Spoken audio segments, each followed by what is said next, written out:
History and evolution part 2 আমরা শেষ করে ফেলছি, তাই না?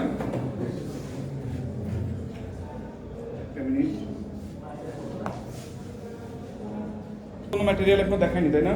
হিস্টোরি ইভলিউশনের উপরে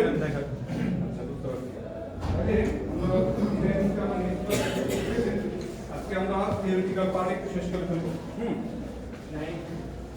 আচ্ছা, দেখি তাহলে এখন একটা ক্লাস আমাদের হিস্টোরি অ্যান্ড ইভলিউশনের উপরে আমাদের একটা ক্লাস লাগবে, ঠিক আছে? তো আমি তোমাদেরকে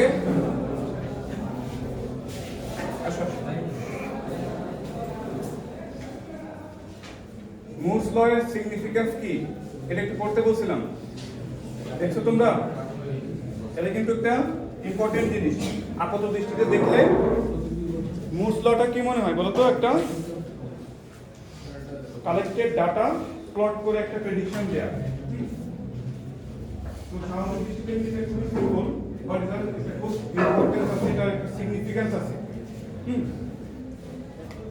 তো এই ল এর সিগনিফিকেন্সটা কি, হ্যাঁ, এবং এই লকে সাস্টেইন করতে গেলে আমরা কি স্ট্রাগলিং করি, এটা কিন্তু আমাদেরকে একটু জানতে হবে।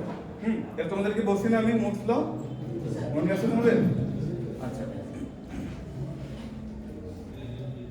তো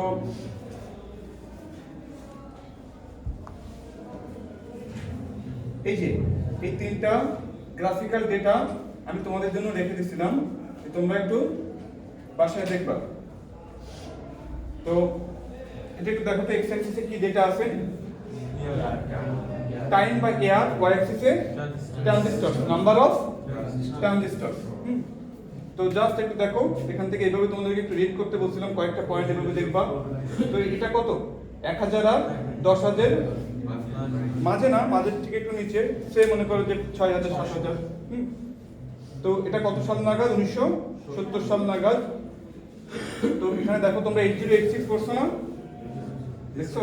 সেটা এই যে এখানে আছে 8086, 80286, এগুলো তোমরা পড়ছো, তাই না? মাইক্রো প্রসেসর ইন্টারফেসিং এ পড়ছো না? 8085 কি পড়া ছিল তোমাদের? 8085 দিয়ে শুরু হয়েছিল, তাই না? 8085 টা আসলে বেসিক, একেবারে ওখান থেকে শুরু করা বেটার। এরপর দেখো এই ধারাবাহিকতা ইন্টেল পেন্টিয়ামের বিভিন্ন ভার্সনের এখানে যে প্রসেসরগুলোতে কোন সাল নাগাদ আসছে এবং সেখানে কতগুলো ট্রানজিস্টরকে ইন্টিগ্রেট করা হয়েছে তার একটা ধারণা এখানে দেওয়া হয়েছে।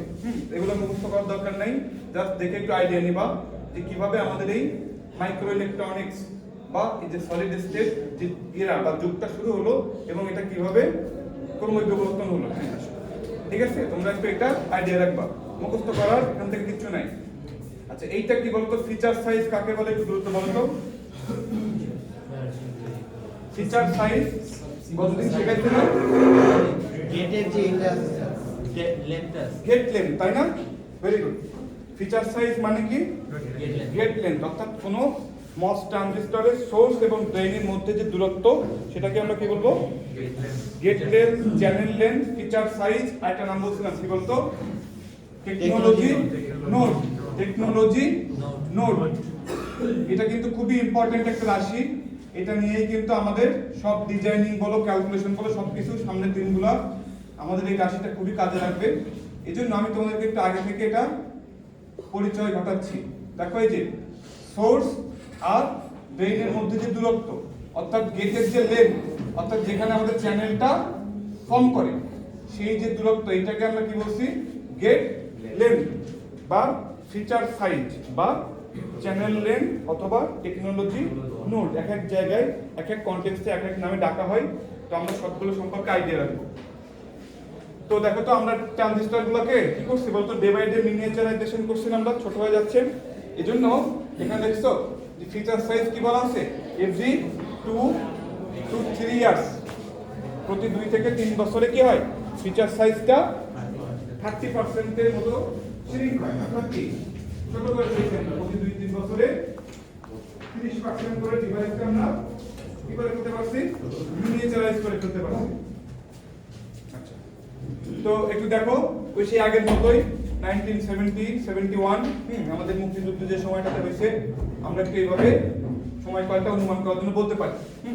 তো সেই সময় দেখো তো ফিচার সাইজ, গেট লেন্থ অর্থাৎ ট্রানজিস্টরের সাইজ, ইফেক্টিভ সাইজ কেমন ছিল? 10 মাইক্রোমিটার অ্যারাউন্ড।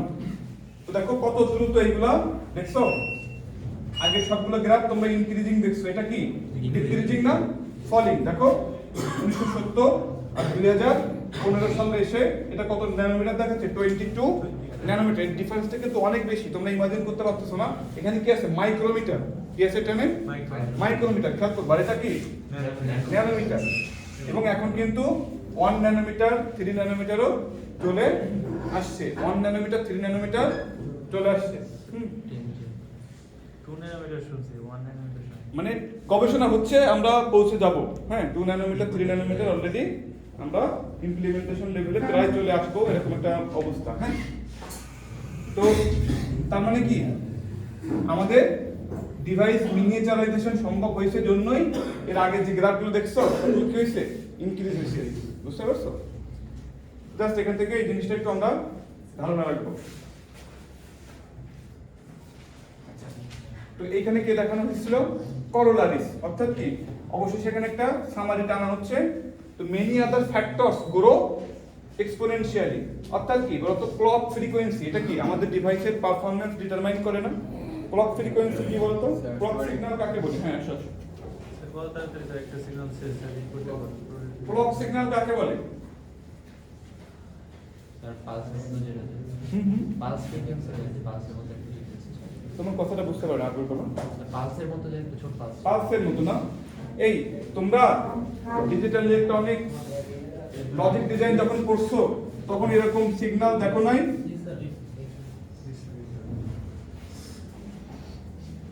দেখো আমাদের হৃৎপিণ্ডে কি হয় বলতো, প্রতি সেকেন্ডে বা প্রতি মিনিটে একটা কি নির্দিষ্ট রিদমে কি হয়, এরকম করে ছন্দে কি হয় চলে না রিদম একটা, ওই রিদমে কি হয় আমাদের সারা শরীরে রক্ত সঞ্চালন হয়, অক্সিজেন সরবরাহ হয়, সব কিছু হয়, সব শারীরবৃত্তিক কার্যক্রম কি হয় মানে ওই রিদমে হয় না?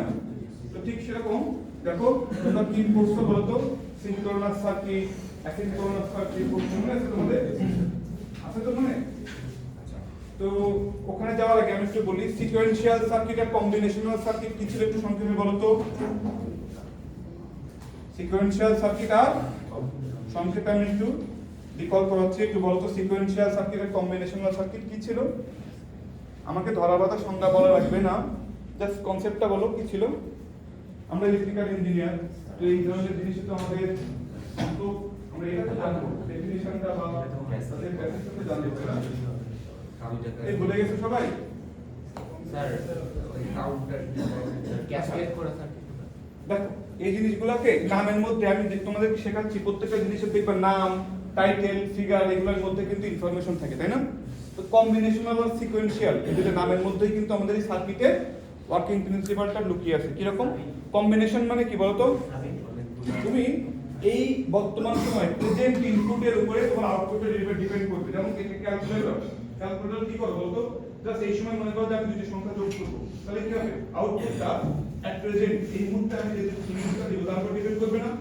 বাট তোমার একটা ডিজিটাল স্মার্ট ওয়াচ, হ্যাঁ সেটা কি তোমার কোনো এই মুহূর্তের ইনপুটের উপর ডিপেন্ড করবে বলো তো? সেটা কি হবে সিকোয়েন্সিয়ালি, অর্থাৎ পর্যায়ক্রমিকভাবে আগে থেকে কি হচ্ছে একটা কিছু হিসাব করতে করতে আসতেছে না, মেমোরিতে রাখতে রাখতে এরকম করে করে।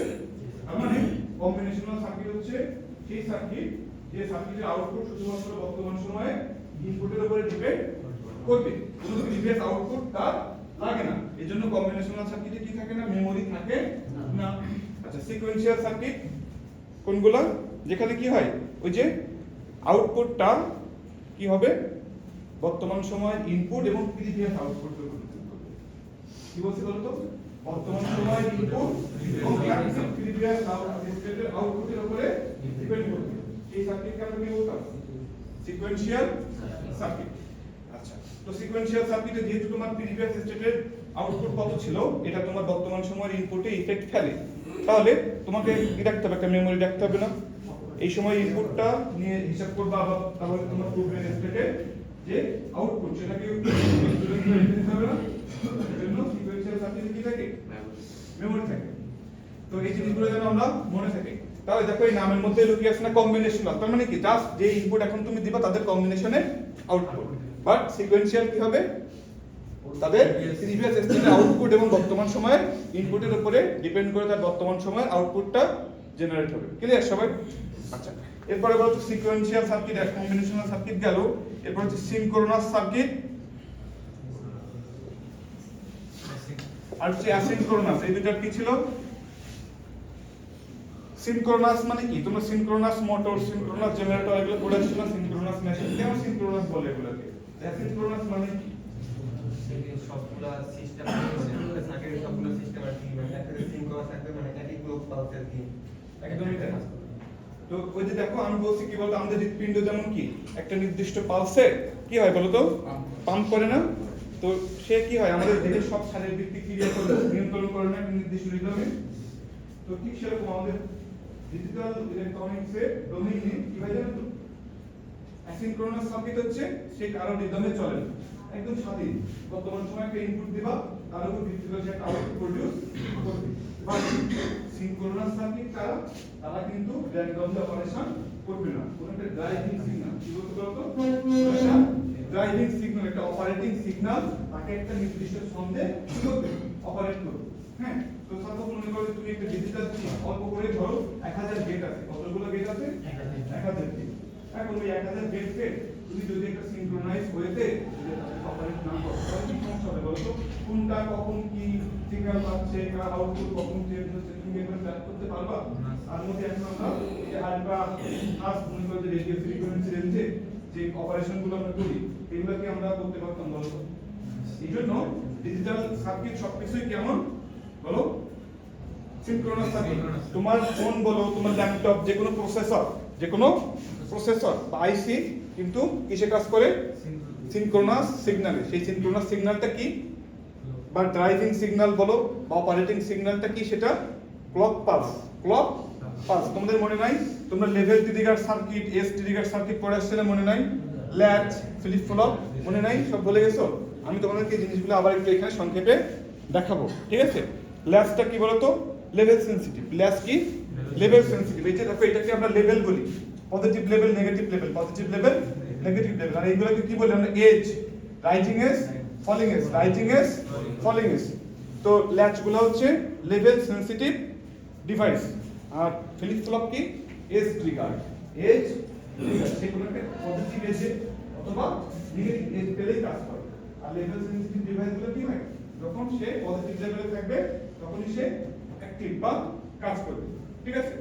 তো যাই হোক দেখো ক্লক ফ্রিকোয়েন্সি যত, এই তোমরা ফোন কিনতে গেলেই বা কোনো ল্যাপটপ পিসি কিনতে গেলেই তোমরা প্রসেসরের স্পেসিফিকেশন দেখো না? 1.6 গিগা হার্জ বলে আমার প্রসেসর এত হার্জের বলি না আমরা? এটার মিনিং কি আসলে? এটার মিনিং হচ্ছে তোমার এই প্রসেসরটা কত হাইয়েস্ট ক্লক ফ্রিকোয়েন্সির সাথে রিদমে কাজ করতে সক্ষম। কোন একটা প্রোগ্রাম তো তাড়াতাড়ি এক্সিকিউট করে সেটা কি স্যার ক্লক সাইকেল না? না, এরকম না। ক্লক সিগন্যাল হচ্ছে যে এই যে TTL transistor logic, TTL pass তোমরা ইউজ করছো না ডিজিটাল ইলেকট্রনিক্স ল্যাবে মাঝে। এই তোমরা এরকম মনে পড়ে না যে তোমরা এরকম একটা চিপে একটাতে ভিডিডি সাপ্লাই দিতা, একটাতে গ্রাউন্ড, একটাতে ক্লক না দিয়ে এরকম কোনো চিপ নিয়ে তোমরা কোনো কাজ করতে পারছো বলো তো? তোমরা ওই যে 7 সেগমেন্ট ডিসপ্লেতে বিভিন্ন রকম লেখা থেকে অর্গানাইজেশন এরকম ধরনের কাজ করো না তোমরা ল্যাবে? তো সব জায়গায় আমাদের কি লাগতো বলো তো? ক্লক লাগতো না? যে কোনো মাইক্রো কন্ট্রোলার বলো, মাইক্রো প্রসেসর বলো, যে কোনো প্রসেসর নিয়ে কাজ করতে গেলে সেখানে তোমার কি লাগবে? Clock signal. তো এই দেখো এই ক্লক সিগন্যালের সাথে সবগুলো গেট একই সাথে কি হয়? আপডেটেড হয়, ডেটা আপডেটেড হয়। সবগুলো গেটই ওই ক্লক সিগন্যাল বা অপারেটিং সিগন্যালের সাথে একই রিদমে কি করবে? কাজ করবে। তো এই যে ক্লক ফ্রিকোয়েন্সি যত বেশি হবে তোমার ওই প্রসেসর তত ফাস্ট হবে, তত দ্রুত সে কি করতে পারবে? ডেটা প্রসেস করতে পারবে। আমাদের প্রথম প্রজন্মের অ্যান্ড্রয়েড এর কথা একটু চিন্তা করো, সেগুলো ছিল না কোন সময় দেশে।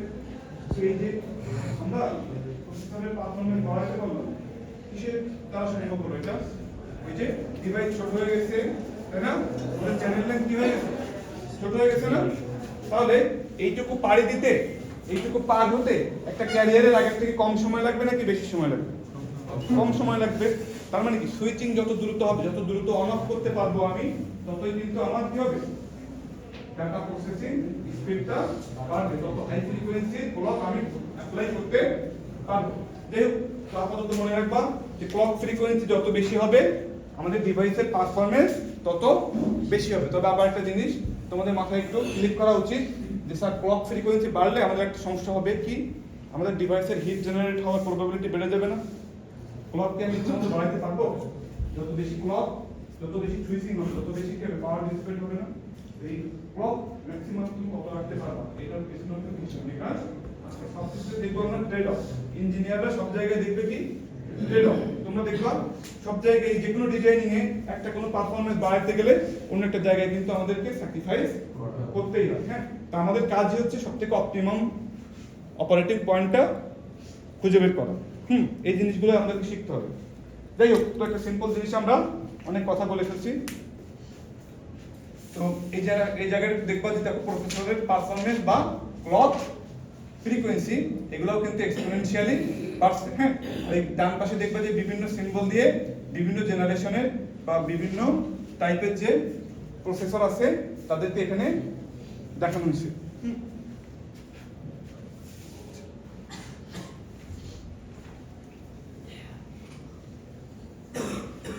তোমাদেরকে হয়তো একটা কথা আমি বলি নাই, দেখো মুরস লতে এক্স অ্যাক্সিস বরাবর কি আছে, টাইম বা এয়ার, ওয়াই অ্যাক্সিস বরাবর কি আছে একটু দেখো তো। এখানে একটু 2-3 মিনিট আমি একটু কথা বলবো সঙ্গে। লগ টু দি পাওয়ার কত যদি বলছিলেন? 7 লগ। এটা কি বলতো, একটা সেমি লগ গ্রাফ বলে। এটাকে কি বলা হয়? Semi log graph. Semi log graph কাকে বলে তোমাদেরকে বলছিলাম আমি? বলে নাই না আগে? বলছিলাম আমি? আমি বলছিলাম তোমাদের সেমি লগ গ্রাফে বলবা? আচ্ছা, সংক্ষেপে একটু বলি। দেখো সেমি লগ গ্রাফ বলতে কি বোঝায়? এই গ্রাফটা কেন আমরা সিম্পল স্কেলে আমরা কেন করতে পারলাম না, সেমি কেন বলা হলো? খেয়াল করো, এই অ্যাক্সিসটা নরমাল অ্যাক্সিস আর এই অ্যাক্সিসটা লগারিদমিক অ্যাক্সিস, এজন্য এটাকে কি বলা হচ্ছে? Semi log. যদি দুইটাই লগারিদমিক স্কেলে নিতাম তাহলে আমরা একে কি বলতাম? লগারিদমিক গ্রাফ বা প্লট। আর এখন আমরা একে সেমি লগ বলছি। এখন কথা হচ্ছে যে আমাদেরকে কেন একটা অ্যাক্সিস লগারিদমে নেওয়া লাগলো, কেন আমি এটাকেও এরকম লিনিয়ার স্কেলে নিতে পারলাম না? সবাই একটু খেয়াল করো, লগ কিন্তু খুবই একটা ম্যাজিক্যাল টুল। লগারিদম নিয়ে আমরা সারা জীবন পড়াশোনা করে আসছি, তো অনেক সময় আমরা লগের অ্যাকচুয়াল এসেন্সটাই আমরা বুঝি না। কিরকম?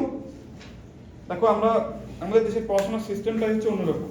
আমরা ওই যে চ্যাপ্টার ধরে ধরে চ্যাপ্টারের শুরু হওয়ার আগে যে ব্যাকগ্রাউন্ড স্টাডি থেকে সবকিছু আমরা পড়ি না, আমাদের টিচাররা আমাদের পড়ায় না। আমরা চ্যাপ্টার যে বোর্ডে যে অঙ্কগুলো আসে ওই যে 3.2 এর এত দাগে এত দাগে এত দাগে তাহলে মুখস্থ স্টুডেন্টদের মুখস্থ যেগুলো বোর্ডে আসবে না, উত্তর ধরে মুখস্থ, এরকম একটা ব্যাপার। তো যাই হোক, তো একটু দেখো এখানে লগ অ্যাকচুয়ালি কি করে। লগ আবিষ্কার করেন কে তোমরা জানো? জন নেপিয়ারের নাম শুনছো? জন নেপিয়ার। তো তোমাদের একটা ছোট্ট একটা ইন্টারেস্টিং ঘটনা বলি, ওনার নাম যখন আসলো। তো পৃথিবীর ইতিহাসে দেখো ম্যাক্সিমাম যে কোনো গুরুত্বপূর্ণ আবিষ্কারই কিন্তু একজন করে একবার জিরো থেকে শুরু করে ডেভেলপ করতে পারে না। একটু একটু করে আইডিয়া জেনারেট হয়েছে, সকাল করে কাজ করে একটু একটু করে ইমপ্রুভ করতে করতে করতে দেখা যাচ্ছে একটা স্টেজে এসে একজন ফাইনালি সবকিছু অর্গানাইজ করে সুন্দর মতো করে একটা থিওরি বা একটা সূত্র বা একটা অর্গানাইজ করে সেগুলোকে নিয়ে আসে। তখন দেখা যাচ্ছে ওইটাকে আমরা বলি যে ওনার আবিষ্কার বা উনি উদ্ভাবক। হ্যাঁ, বাট এই লগ এমন একটা জিনিস, এটা কিন্তু একেবারে মনে করো যে ফ্রম নাথিং টু লগারিদম এরকম একটা জিনিস আর কি। একজন ব্যক্তি কি করছেন, এটাকে ডেভেলপ করছেন একা একাই। বুঝতে পারছো? তো এই জিনিসটা একটু দেখো, খুব ইন্টারেস্টিং। লগ অ্যাকচুয়ালি কি করে? কোনো সংখ্যা, দেখো কোনো সংখ্যার উপরে লগ অ্যাপ্লাই করতে গেলে আমাদের একটা লগের একটা কি লাগে, ভিত্তি থাকে, একটা পাওয়ার থাকে, একটা কি থাকে, বেস, একটা পাওয়ার। পাওয়ারটা অ্যাকচুয়ালি আমাদের এক্সাক্ট সংখ্যা। সবাই একটু দেখো, মনে করো 10 ভিত্তিক লগ যদি আমি 10 এর উপরে অ্যাপ্লাই করি আমি কত পাই? 1। তার মানে কি? সবাই একটু খেয়াল করবা, লগ কি করে? এটা একটা ম্যাথমেটিক্যাল টুল। এটা কি বললাম? ম্যাথমেটিক্যাল একটা টুল, একটা মেশিন। সে কি করে? কোন সংখ্যাকে অন্য কোন সংখ্যার পাওয়ার আকারে প্রকাশ করে। কি রকম? 10 এর পাওয়ার কত দিলে তুমি 10 পাও? ভিত্তি কত? তার মানে এই এক মানে কি? তুমি অরিজিনাল সংখ্যাটা খুঁজে পেতে গেলে ভিত্তি কত ছিল, তার পাওয়ার এটা দিবা, অ্যাকচুয়াল সংখ্যাটা তুমি আবার ফেরত পাবা। মজার ব্যাপার দেখো, যখনই তুমি 10 ভিত্তিক লগ 100 এর উপরে অ্যাপ্লাই করবে কত পাই আমি? 2 তার মানে কি 10 এর পাওয়ার কত দিলে 100 হয়, 10 এর পাওয়ার কত দিলে অরিজিনাল সংখ্যাটা হয়। তার মানে কি বড় বড় সংখ্যাকে সে কি হয় কোন সংখ্যার পাওয়ার আকারে আমাকে ছোট ছোট সংখ্যা করে দিবে না। খুব ইন্টারেস্টিং, মজার ব্যাপার দেখো এবার। তো খেয়াল করো, সাপোজ আমি তো রাউন্ড সংখ্যা নিচ্ছি, এই জন্য পূর্ণ সংখ্যা পাচ্ছি। যেমন তুমি যদি 10 ভিত্তিক লগ 1000 এর উপর অ্যাপ্লাই করো কত পাবা? 3। অনুরূপ ভাবে সে আমি যদি 10 যদি আমি বেস না নিয়ে 2 নিই বেস, তাহলে যদি 4 হয় তাহলে কত পাবা? 2। সে log 2 যদি আমি 8 এর উপর অ্যাপ্লাই করি তাহলে কত পাবা? 3। একটু ধরতে পারছো তোমরা? তো এটা কেন লাগলো আমাদের এখানে? খেয়াল করো, এই যে ট্রানজিস্টরের সংখ্যা সে মনে করো যে 100, এরপরে কত 10,000, এরপরে মনে করো যে আরো একটা শূন্য তুমি বাড়িয়ে দাও। এভাবে যদি আমি কয়েকটা সংখ্যা নিয়ে বলি যে এইগুলাকে তুমি ওয়াই অ্যাক্সিসে প্লট করবা আর এক্স অ্যাক্সিসে এরকম লিনিয়ার ডেটা, তো এইটা তুমি এই গ্রাফ পেপারে আঁকাইতে পারবা, ধরাইতে পারবা? বলতো ওইখান থেকে 2 নাম্বার গেট পর্যন্ত লম্বা গ্রাফ পেপার দিয়ে বসলেও দেখা যাচ্ছে অনেক সময় আমি পয়েন্টগুলোকে আমার গ্রাফ পেপারে আমি অ্যাকোমোডেট করতে পারছি না। সেখানে আমাদের সলিউশন দেবে কে? বলো, লগারিদমিক স্কেল। সেখানে আমাদেরকে এইগুলোকে দেখো কিসে কনভার্ট করে দিবে, মজার ব্যাপার দেখো এবার। এই জিনিস কত হয়ে যাবে? লগে 10 ভিত্তিক লগ অ্যাপ্লাই করলে এটা 2 হয়ে যাবে, এটা কত হয়ে যাবে? 5। এটা শূন্য গুণে যত হবে 1 2 3 4 5 6 7। দেখছো 2 5 7 এগুলোকে এখন আমাদের গ্রাফ পেপারে অ্যাকোমোডেট করার কোনো বিষয় হবে? এই জন্য কিন্তু এই গ্রাফটা কিসে নেয়া? সেমি লগ স্কেলে নেয়া। দেখো খুব সামান্য করে একটু ম্যাথমেটিক্সও তোমাদেরকে করিয়ে দিলাম। এই জিনিসগুলোকে এভাবে শিখবা, তাহলে দেখবা যে পড়াশোনা কতটা ইন্টারেস্টিং। যাই হোক, এখন দেখো সবাই একটু খেয়াল করবা, এই যে সিমস গেট ডিজাইনের আগ পর্যন্ত অর্থাৎ আপ টু 12 পেজ আমরা কিন্তু এখানে কমপ্লিট করে ফেলছি।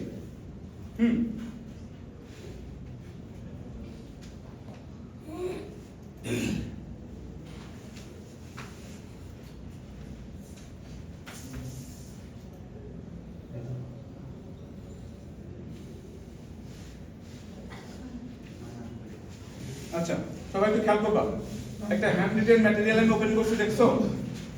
এটা পিএলসি তে গেলেই তোমরা পেয়ে যাবা। তো দেখো এখান থেকে কোন কোন জায়গায় পড়তে হবে আমি তোমাদেরকে স্পষ্টভাবে বলে দিব, তোমরা কনফিউজ হবে না। আর এই যে ছোট ছোট শর্ট নোট আকারে এখানে যে হিস্টোরি লেখা আছে এগুলো নিয়েও আমাদের টেনশন করার কোনো কিছুই নাই, ঠিক আছে? আমরা হিস্টোরি দেখছি এর আগে, হিস্টোরি ইভলিউশন, সেইগুলোই দেখবে যে এখানে আবার খুব সংক্ষেপে দেওয়া আছে। সবাই একটু খেয়াল করো, দেখো তো এই যে এই দেখতে পাচ্ছ আমার চার্জারটা, একটু খেয়াল করো। ট্রানজিস্টর বেল ল্যাবরেটরিতে কত সালে আবিষ্কার হয়েছে? Point contact type transistor 1947। আবিষ্কারকের নাম এখানে দেওয়া আছে, তার নোবেল প্রাইজ পাইছে কত সালে এটা দেওয়া হয়েছে? First flip flop 1958। এই ধরনের বিভিন্ন জিনিসপত্র এখানে আসছে। তো যাও তোমরা একটা জিনিস খেয়াল করো তো, যে সাপোজ এই যে 1971 4 বিট মাইক্রোপ্রসেসর, 72 তে 8 বিট মাইক্রোপ্রসেসর। এভাবে দেখো আমাদের এই যে প্রসেসর বা টেকনোলজির ইভলিউশনটা এখানে আবার একটু দেখানো হয়েছে। এটা জাস্ট একটু তোমরা চোখ বুলাবা। এখন একটু খেয়াল করো তো, এই যে এই ডাইমেনশনগুলো এখন তোমরা বোঝো। সে এই যে পেন্টিয়াম 0.18 মাইক্রোমিটার বা 0.13 মাইক্রোমিটার, এই যে এই লেন্থগুলো কি অ্যাকচুয়ালি? এইগুলো কিন্তু সেই ফিচার সাইজ, এগুলাই সেই ফিচার সাইজ বা গেট লেন্থ বা চ্যানেল লেন্থ। দেখছো একটা core i3 32 nanometre, 22 nanometre, 14 nanometre. দেখছো এই সাইজগুলো এখন তাহলে কি ডিটারমাইন করে তোমরা এখন বুঝতে পারছো একটু একটু? আচ্ছা, এগুলো একটু জাস্ট তোমরা চোখ বুলাবে, এখানে আমাদের কঠিন কিছু নাই। এবার একটা জিনিস খেয়াল করো, অ্যাডভান্টেজেস অফ ভিএলএসআই, অথবা তোমরা আমরা যে মিনিয়েচারাইজ করে ফেলছি ডিভাইসকে, এগুলা অ্যাডভান্টেজটা কি? তো একটা জিনিস বলো তো, তোমরা এতটুকু বলতে পারলে তোমরা নিজেরাই বুঝতে পারবা। ডিসক্রিট সার্কিট আর ইন্টিগ্রেটেড সার্কিট বলতে কি বোঝায়? উদাহরণ হিসেবে বলো।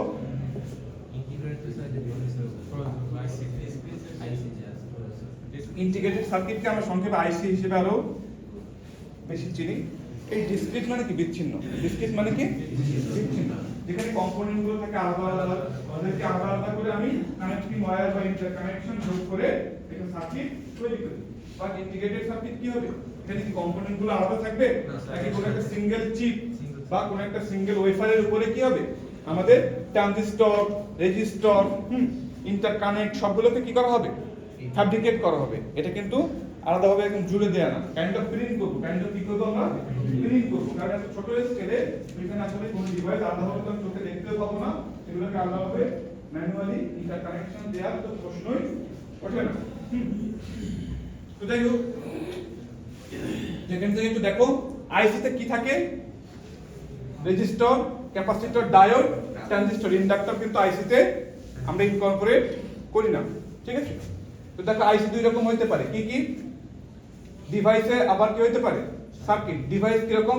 ডায়োড, একটা সিঙ্গেল ডায়োড, সিঙ্গেল ট্রানজিস্টর। আবার সার্কিট মানে কি একটা স্মল মডিউল, কোন একটা বিশেষ কাজ করবে, বিশেষ ফাংশন, কি রকম? একটা অডিও অ্যাম্পলিফায়ার, একটা রেডিও ফ্রিকোয়েন্সি অ্যাম্পলিফায়ার, এটা কি বলতো? একটা সার্কিট, একটা মডিউল ফুল।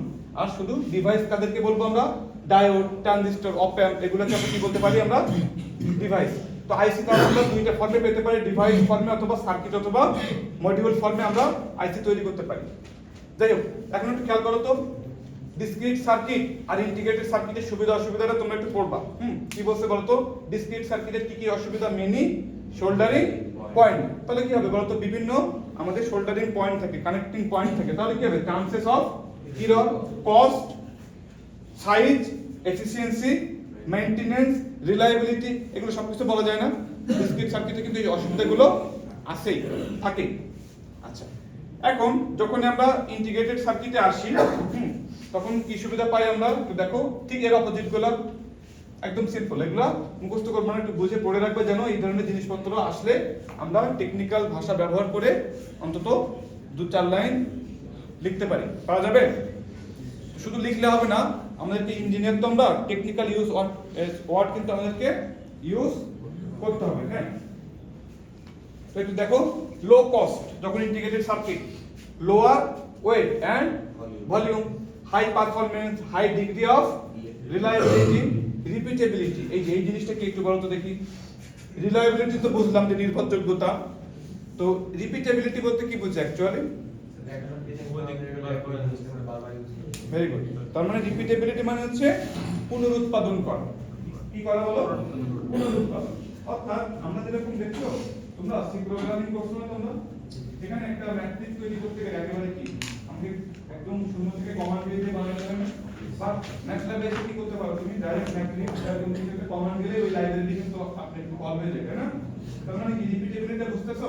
যে সেম কোন জিনিস আমি বারবার একেবারে শূন্য থেকে শুরু করব না, তাদেরকে আমি লাইব্রেরি দিই, একটা সেট আকারে রেখে দিব, যখন লাগবে ওটাকে কপি করে করে বারবার আমি রিপিটেবিলিটি ইউজ করতে পারবো। এই প্রপার্টিকে আমরা কি বলি? রিপিটেবিলিটি। তো reduced design time and complexity, lower static power dissipation, আর সবথেকে ইম্পর্টেন্ট হচ্ছে sophisticated design can be made. তুমি তোমার প্রসেসরকে আরো কমপ্লেক্স থেকে কমপ্লেক্স ডিজাইন করতে পারবা, তাদেরকে দিয়ে আরো বেশি পরিমাণ ডেটা অ্যানালাইসিস বলো বা প্রসেসিং বলো সবকিছু করতে পারবা। আচ্ছা, তো যাই হোক, এখান থেকে জাস্ট কিছুই না, দেখবা যে ইন্টিগ্রেটেড সার্কিট আর ডিসক্রিট সার্কিটের সুবিধা অসুবিধাটা কি, এটা একটু এখান থেকে দেখে নিবা।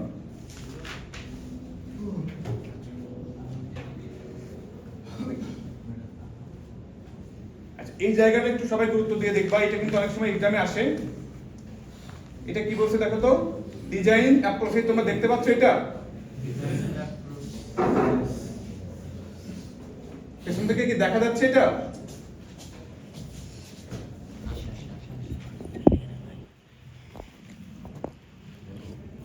আচ্ছা, সবাই একটু খেয়াল করো, ডিজাইনিং অ্যাপ্রোচ বলতে কি বোঝায়? অ্যাকচুয়ালি যে কোনো ডিজাইন আমরা বিভিন্ন অ্যাপ্রোচে করতে পারি। অ্যাপ্রোচ মানে কি? বিভিন্ন ওয়ে, বিভিন্ন পথ। কিরকম? যেমন আমাদের যে ভিএলএসআই চিপ ডিজাইনিং এর অ্যাপ্রোচ আছে কয়টা? 3টা। কয়টা অ্যাপ্রোচ বলো ডিজাইনিং এর? 3টা। ফার্স্ট অ্যাপ্রোচ, সেকেন্ড অ্যাপ্রোচ আর থার্ড অ্যাপ্রোচ। দেখো খুব ইন্টারেস্টিং এবং সহজ। ফার্স্ট অ্যাপ্রোচটা কি? The chips R available of the shelf from manufacturer. অর্থাৎ ম্যানুফ্যাকচারার অলরেডি চিপগুলোকে বা আইসিগুলোকে তৈরি করে তারা রেডি করে রাখছে, তোমার যখন লাগবে তুমি জাস্ট কি শেলফ থেকে পিক করে নিয়ে আসো বা কিনে নিয়ে আসো, নিয়ে এসে তোমার মতো ইউজ করো। এটা অ্যাকচুয়ালি কি ডিজাইনিং এর মধ্যে পড়ে? অ্যাকচুয়ালি এটা কিন্তু রেডিমেড আছে, কিনে নিয়ে এসে বা কালেক্ট করে ইউজ করো। এটাকে আমরা কি বলছি অফ দ্য শেলফ অ্যাপ্রোচ কি বলছি আমরা of the shelf approach first approach এটা কিন্তু অ্যাকচুয়ালি কোনো ডিজাইনিং এর মধ্যে পড়ে না হ্যাঁ আচ্ছা আচ্ছা এবার দেখো সেকেন্ড অ্যাপ্রোচ কি বলছে ফুল কাস্টম ডিভাইস এটাই হচ্ছে আমাদের সবথেকে ইম্পর্টেন্ট ফুল কাস্টম ডিজাইন মানে কি বলতো একদম জিরো থেকে শুরু করবা তুমি একদম ফাইনাল চিপ ডিজাইন পর্যন্ত তোমাকে সম্পূর্ণ কাজটাই তোমাকে করতে হবে সেটা কোন অ্যাপ্রোচের মধ্যে করবে ফুল কাস্টম ডিজাইন আচ্ছা এটা আমরা খুব ভালোভাবে দেখব ফুল কাস্টম ডিজাইন মানে কি একেবারে শূন্য থেকে শুরু করে কিভাবে ফাইনাল চিপ পর্যন্ত আমরা যাই সেটা হচ্ছে আমরা এখান থেকে স্টেপগুলো দেখব আর থার্ড অ্যাপ্রোচটা কি semi custom device semi custom design এটা কেমন হবে বলো তো সেমি কাস্টম ডিজাইন একটু করে উদাহরণ দিতে পারবা আমরা আমাদের শুরু কিছু ক্রাইটেরিয়া দিতে পারবো তাদের মনে করো ওই যে একটু আগে একটা কথা বলতেছিলাম যে একটা অডিও অ্যাম্পলিফায়ার তৈরি করতে হবে তৈরি করবে একটা অডিও অ্যাম্পলিফায়ার সে এখন এসি বন্ধ করা লাগবে তাহলে একটু বন্ধ করে দিয়েছেন ভাই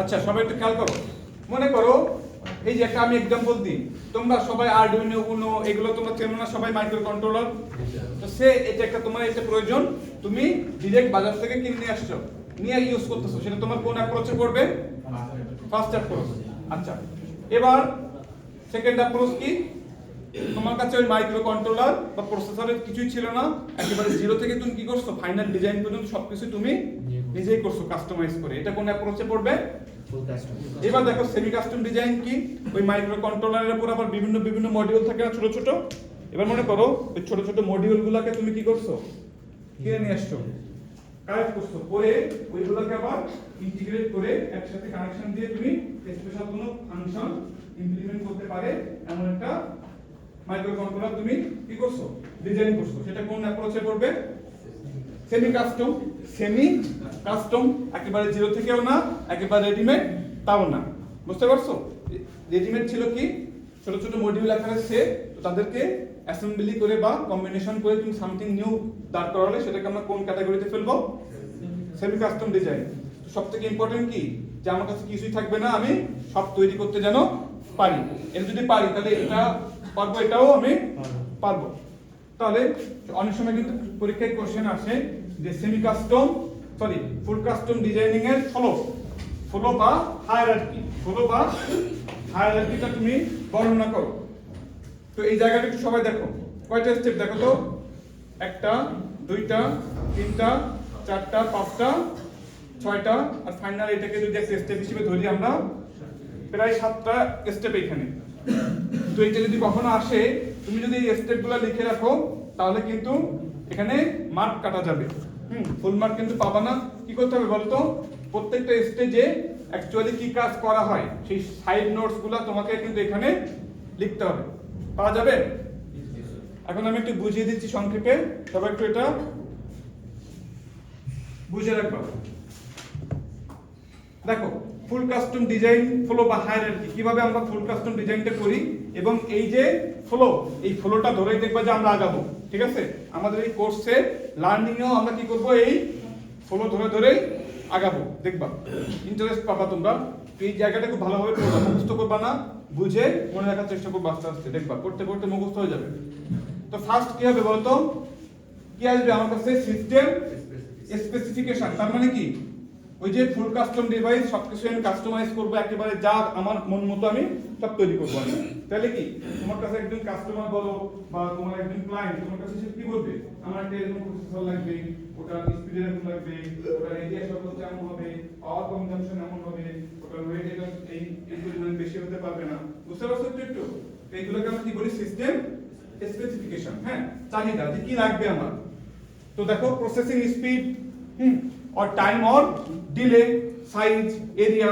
power dissipation memory থাকবে কি থাকবে না এই ধরনের স্পেসিফিকেশন গুলো ফার্স্ট আমার হাতে এসে বা ডিজাইনারের হাতে এসে পৌঁছাইতে হবে ডিজাইনার এরপরে কি করবে সবাই খেয়াল করো সিস্টেম ডিজাইন তার মানে কি তুমি এবার চেক করবা একটা জাস্ট প্ল্যানিং করবা যে অ্যাকচুয়ালি আমার কাছে যেটা চাচ্ছে হ্যাঁ এইটাকে আসলে ফিজিবল কিনা, ঠিক আছে? তবে একটু খেয়াল করুন কি লেখা আছে, আর্কিটেকচার আর চেকড এগেইনস্ট সিস্টেম স্পেসিফিকেশন। তার মানে ওই আর্কিটেকচারে যে প্যারামিটারগুলো চাওয়া হচ্ছে, যা যা চাওয়া হচ্ছে সেগুলো পসিবল কিনা এটা আমি কি করব, ফার্স্ট চেক করব।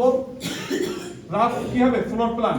রাফ কি হবে, ফ্লোর প্ল্যান। দেখো পিন অ্যাসাইনমেন্ট, আইও পিন মানে কি, ইনপুট আউটপুট পিন।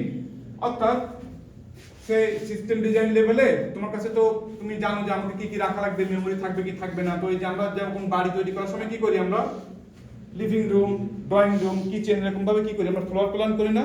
ঠিক এই যে আইসি বা চিপ ফ্যাব্রিকেশনে তোমাকে কি করতে হবে, ফ্লোর প্ল্যান করতে হবে। কোথায় মেমরি থাকবে, মেমরি ব্যাংক কোথায় থাকবে, কোথায় লজিক ট্রানজিস্টরগুলোকে তুমি প্লেস করবে, হ্যাঁ, কোথায় কোন ব্যাংক থাকবে, এগুলোকে তোমাকে এখানে ডিজাইন করতে হবে। এবং সাথে কি কি ইনপুট আউটপুট পিন এবং কন্ট্রোলিং সিগন্যাল কি কি লাগবে, এগুলো কিন্তু তোমাকে এখানে মোটামুটি একটা প্ল্যান করে ফেলতে হবে। এই আর্কিটেকচারগুলো কি স্যার ফিক্সড না?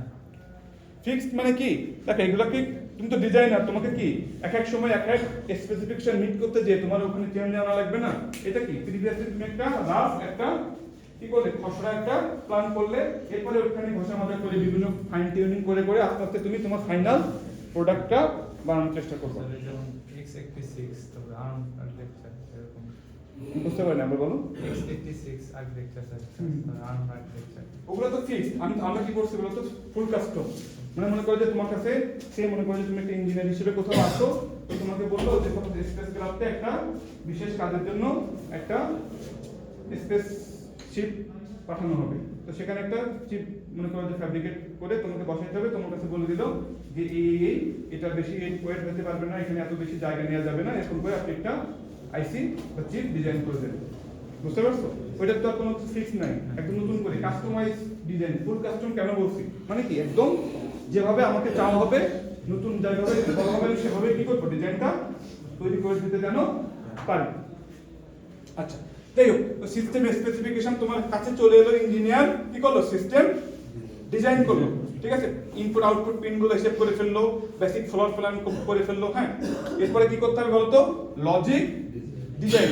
এই লজিক ডিজাইন মানে কি বলতো,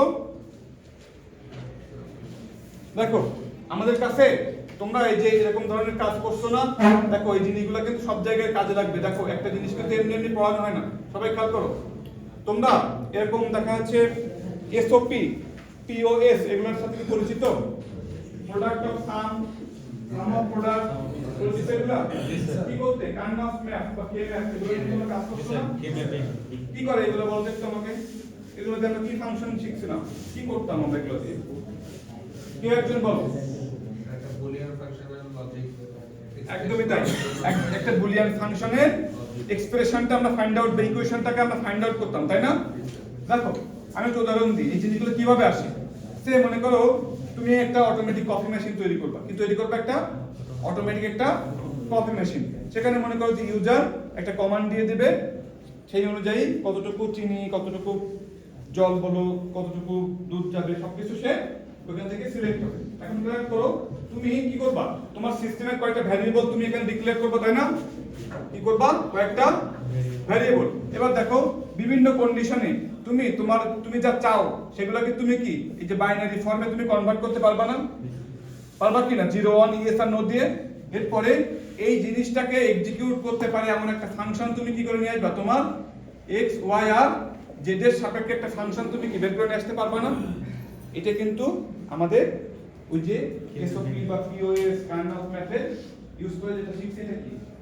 তাহলে কোন একটা আননোন ফাংশন, একটা লজিক দেয়া আছে, এরকম থাকলে এরকম হবে, এরকম থাকলে এরকম হবে। তো সেখান থেকে ওই সবকিছু ডেটাটাকে আমি একটা ইকুয়েশন বা বাইনারি ফর্মে যখন আমরা বের করে নিয়ে আসতে চাইবো, তখনই কিন্তু আমাদেরকে এইগুলো ইউজ করতে হবে। মনে আছে যখন 1 নিয়ে কাজ করতাম এসওপি, যখন 0 গুলো নিয়ে কাজ করতাম P O S, product of sum, sum of product, max term, mix min term, এগুলো একটু মনে পড়ে তোমাদের? এইগুলো কিন্তু খুবই ইম্পর্টেন্ট, বুঝতে শিখবা। তাহলে কি তোমার ক্লায়েন্ট তোমাকে যেভাবে তার চাহিদা বলবে, সেখান থেকে তুমি সবকিছু দিয়ে একটা কি বের করে নিয়ে আসবে, বলো একটা ইকুয়েশন। সেটাকে আমরা কি বলছি, লজিক ডিজাইন। খেয়াল করো, logic circuit or gate is designed, Boolean function control and timing signal সবগুলো আমার এই লেভেলে আসবে। বুঝতে পারছো? তো আমরা নেক্সট ক্লাস থেকে, ঠিক আছে, ভেরি নেক্সট ক্লাস থেকে দেখো সবাই, আমরা যে কোনো ফাংশন আমাদেরকে দিলে সেটাকে আমরা ট্রানজিস্টর দিয়ে তৈরি করে ফেলতে পারবো। কি বললাম? যে কোনো ফাংশন আমাকে দেবে, আমি সেই ফাংশনটাকে ইমপ্লিমেন্ট করার জন্য ট্রানজিস্টর লেভেলে ইমপ্লিমেন্টেশন আমরা করতে পারবো। ঠিক আছে, তাহলে আমরা কি কি শিখে গেলাম? সে যে কোনো কিছু আমার কাছে চাওয়া হলে সেটা রেসপেক্টে আমি কি বের করে নিয়ে আসতে পারি? Boolean function. আর এই ফাংশনকে ইমপ্লিমেন্ট করাটা শিখবো আমরা নেক্সট ক্লাস থেকে, যেটাকে আমরা কি বলছি? Seems function implementation. কি বলতে পারি আমরা? Seems function implementation. অর্থাৎ সিমস দিয়ে যে কোনো বুলিয়ান বা বাইনারি ফাংশন আমরা ইমপ্লিমেন্ট করতে শিখে যাব আশা করি নেক্সট একটা ক্লাসে। আচ্ছা, তো তাহলে লজিক ডিজাইনিং এর পরে আমাকে এবার কি করতে হবে? Circuit design. সবাই একটু খেয়াল করো, logic circuit is translated into circuit design, not a conventional circuit but a stick diagram. এই জায়গাটা একটু সবাই একটু খেয়াল করো ভালোভাবে। তোমাদের ল্যাবে স্টিক ডায়াগ্রাম আর মাস্ক লেআউট করাবে, তো এই দুইটা জিনিস খুব ভালোভাবে শিখবা তোমরা। স্টিক ডায়াগ্রাম আর মাস্ক লেআউট এই দুইটাই কিন্তু কম্পিউটার এইডেড ডিজাইন। তোমাদেরকে ক্যাডেন্স নিয়ে কাজ করাচ্ছে না? খুব ভালোভাবে শিখবে দুটো সফটওয়্যার। যদি কেউ সেমিকন্ডাক্টর ডিভাইস বা এই যে ভিএলএসআই এই ফিল্ডে আসতে চাও, তো ল্যাবে আমি তোমাদেরকে এগুলো ভিডিওতে শেখাবো এবং ল্যাবেও স্যার তোমাদেরকে শেখাবেন। তো এই স্টিক ডায়াগ্রাম এবং মার্ক লেআউট খুব ভালোভাবে তোমরা এটা শিখবা। তোমরা উল্কাসেমির নাম শুনছো? এইগুলো নাম বলছি না তোমাদের আগে, কয়েকটা সেমিকন্ডাক্টর ইন্ডাস্ট্রির নাম। তো এগুলাকে, এই যে জিনিসগুলো যদি তুমি ভালোভাবে শেখো, এইসব কোম্পানিতে তুমি যদি একবার ঢুকতে পারো, একটু ভালো করতে পারো, তোমরা কি এই ক্লাসে? ক্লাস তো শেষ হয়েছে না? ক্লাসটা আমি কুইজ অন্য কি মিস করছিলা কুইজ? তাহলে দেখো সবাই একটু কি বলছে খেয়াল করো। এই সার্কিট ডিজাইন বা এটাকে কনভেনশনাল সার্কিট ডিজাইন বলা হচ্ছে, এটাকে স্টিক ডায়াগ্রাম। এটা আবার কি জিনিস সবাই একটু খেয়াল করো। মানুষ আঁকানো অনেক কঠিন না? একটা এক্সাক্ট মানুষ এখানে আঁকাইতে গেলে কতক্ষণ টাইম লাগবে? অনেক টাইম লাগবে। বাট আগে দেখো মানুষ এঁকে ফেলছি, কারোর কোনো দ্বিমত আছে? তো ঠিক এরকম ভাবেই সার্কিটকে আমরা কি করব? সিম্পলেস্ট ওয়েতে রিপ্রেজেন্ট করব। কারণ কি, তুমি চিন্তা করো, ছোট্ট একটা চিপ, সেখানে হাজার হাজার ট্রানজিস্টর, তো এদের থেকে তুমি ম্যানুয়ালি ডিজাইন করতে পারবা? ট্রানজিস্টরকে ট্রানজিস্টরের জন্য রাখলে আমাদের জন্য ডিজাইন করা অনেক কমপ্লেক্স হয়ে যাবে না? এই জন্য ট্রানজিস্টরকে আমরা কি করব?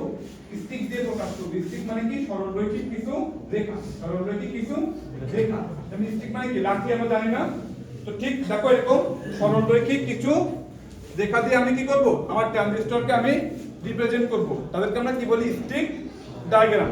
তো সহজ কথায় আপাতত তোমরা এটুকু মাথায় রাখো যে স্টিক ডায়াগ্রাম হচ্ছে আমাদের সার্কিটের কার্টুন। সার্কিটের কি?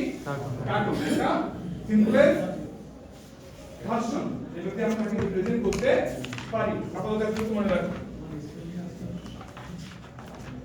আচ্ছা, তো সবাই একটু খেয়াল করো, স্টিকগুলো কয় ডাইমেনশনাল বলো তো? ওয়ান ডাইমেনশনাল, টু ডাইমেনশনাল নাকি থ্রি ডাইমেনশনাল? ওয়ান ডাইমেনশনাল না? তো মনে রাখবা, এখানে কোনো এরিয়া রিলেটেড কোনো ইনফরমেশন থাকে? একটা লেয়ার এক্স্যাক্টলি কতটুকু চওড়া হবে, কতটুকু লম্বা হবে, কোনো ইনফরমেশন থাকবে এখানে? সে শুধু ইন্টারকানেকশন নিয়ে মাথা ঘামায়। স্টিক ডায়াগ্রাম শুধু কি নিয়ে মাথা ঘামায়? ইন্টারকানেকশন এবং লজিক। অর্থাৎ যার সাথে কানেকশন থাকার কথা সেখানে আছে কি নাই, লজিক যেটা আমি পাওয়ার কথা সেটা পাচ্ছি কি না, এই ভেরিফিকেশনটা হবে কোথায়?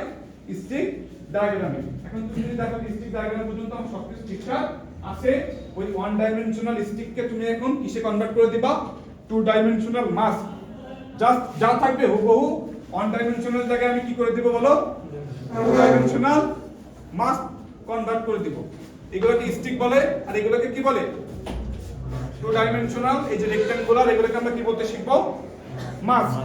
তো স্টিক ডায়াগ্রামের ইমপ্রুভ বা আপডেটেড ভার্সন হচ্ছে মাস্ক লেআউট। স্টিক ডায়াগ্রামের ইমপ্রুভ বা মোর ইনফরমেটিভ ফাইনাল ভার্সন কোনটা? Mask layout. এখানে কিন্তু এরিয়া রিলেটেড ইনফরমেশন থাকবে। একটা লেয়ার মিনিমাম কতটুকু চওড়া হতেই হবে, কতটুকু নিচে তুমি আর নামতে পারবা না। এই জিনিসগুলো দেখবা যে তোমাদের সফটওয়্যার তোমাদের সিগন্যাল দিবে, খুব ইন্টারেস্টিং। বুঝতে পারছো?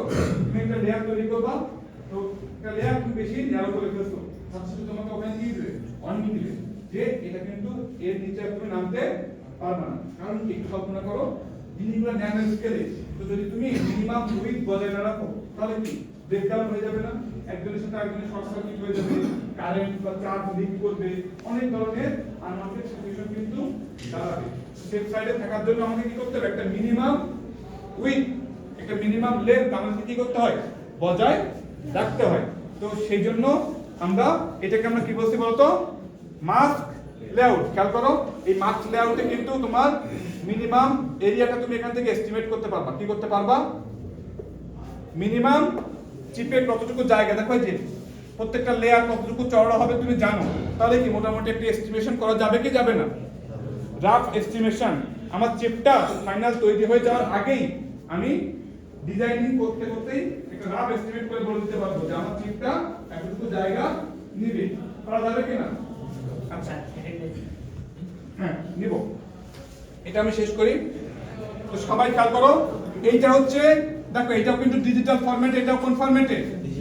এটাও কম্পিউটারে, এটাও computer base design, computer aided design, CAD design, এটাও সিএডি, এটাও সিএডি। খেয়াল করো, এই স্টিক ডায়াগ্রাম এটাও তোমাদেরকে ল্যাবে শেখানো হবে, মাস্ক লেআউট এটাও তোমাদেরকে ল্যাবে শেখানো হবে।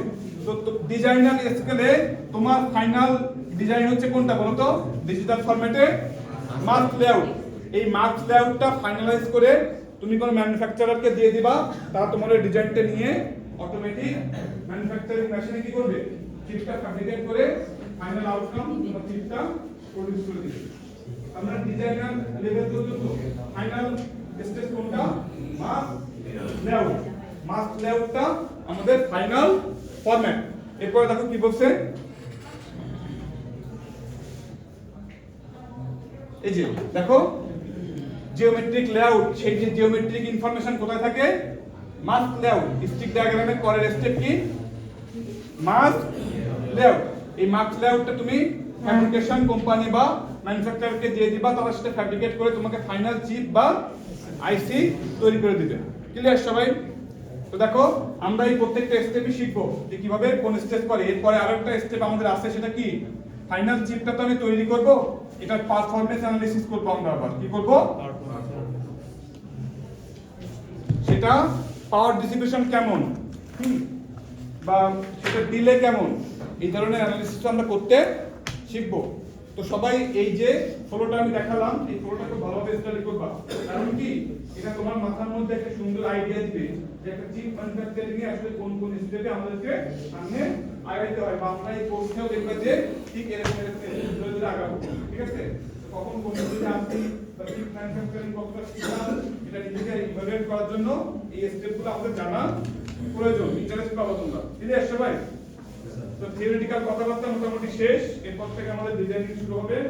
তো তোমরা হয়তো বিরক্ত হয়ে যাচ্ছ, রচনা কথা বলতে নাকি আর দরকার হচ্ছে আমাদের এগুলো। যখন টেকনিক্যাল জিনিস শুরু হবে তখন তোমরা কাছাকাছি শুরু করবা। স্যার ওই রচনায় ভালো ছিল, থিওরি পড়া আছে বাংলা বলি নাকি? ওকে, ঠিক আছে, আজকে এই পর্যন্তই। আমি অ্যাটেনশন নিয়ে প্রস্তুত।